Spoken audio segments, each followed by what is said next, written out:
Hi there, this is Sodhi, and welcome to the practical exercises section of this module. The learning objectives for this part of the module are to support you to develop research literacy skills by introducing you to a checklist-based critical appraisal tool developed by the Critical Appraisal Skills Program in the UK, and we'll work through some real-life examples. We also hope to help you in developing your research preparedness awareness for current and future pandemics and other health emergencies by exploring the different types of research studies that were undertaken by some of our family medicine colleagues during the COVID-19 pandemic.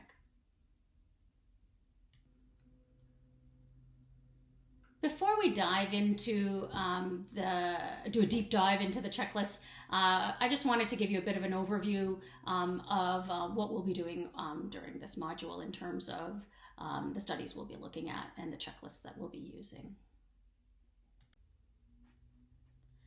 The Critical Appraisals Program, which we'll refer to as CASP, comes out of the Oxford Centre for Triple Value Healthcare, which is a social enterprise organization in the United Kingdom.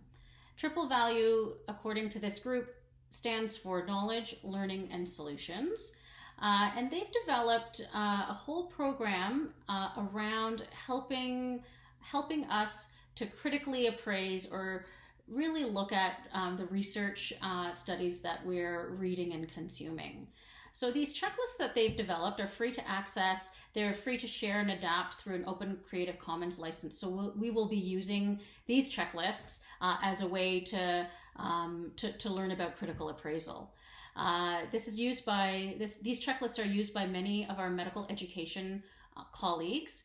Like I said before, these checklists are available for many different types of studies: randomized controlled trials, systematic reviews, qualitative studies, cohort studies, case control studies, diagnostic studies. They even have one for economic evaluations and one for clinical prediction rules.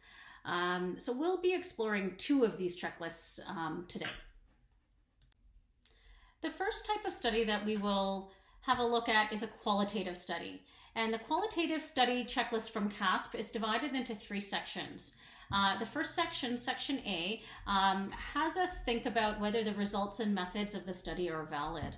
And if we decide based on the checklist that the results and methods of the study are not valid, we don't move forward with the appraisal. We end the appraisal because the study design is not valid. But if we go through the checklist and decide that yes, the results and methods of the study are valid, then we go to Section B, which we actually look at the actual results and examine them critically. And then once we've completed that section, we move on to the third section, Section C, where we think about the impact of the results. Will the results of the study help locally? We've chosen an interesting study, qualitative study, to read and examine during this module.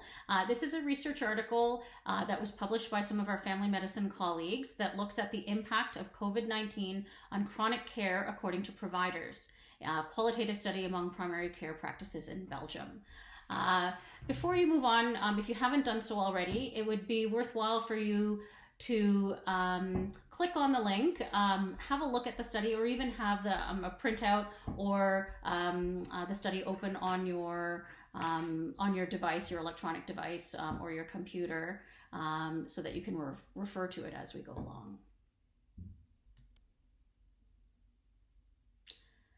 We're also going to be looking at a randomized controlled trial. So this is the randomized controlled trial checklist from CASP. This checklist has 4 sections. The first section is very similar to the qualitative study. We're asking the question, is the basic study design valid for a randomized controlled trial? And the checklist will have a few questions to help us figure out the answer to that. And if the study design is not valid, we end the appraisal because it's not a valid study design. But if it is, then we move on to Section B, the second section, and we look at the methods of this study. And we ask the question, was the study methodologically sound? And again, if based on the checklist questions, if we determine that the study was not methodologically sound, then we end the appraisal. But if it was, if we answer yes, then we move on to the next section and we look at what the actual results were. And then once we examine that and we're happy with that, we move on to the next section, section D, and we think about the impact of the results and consider whether the results will help locally. And the randomized control trial that we've chosen is a really interesting study that was published in spring 2021, which looked at dexamethasone in hospitalized patients with COVID-19. So again, if you haven't already, you may want to take a minute to pull this study up on your device or your computer, or have a printout available so you can refer to it as we work through the rest of the module.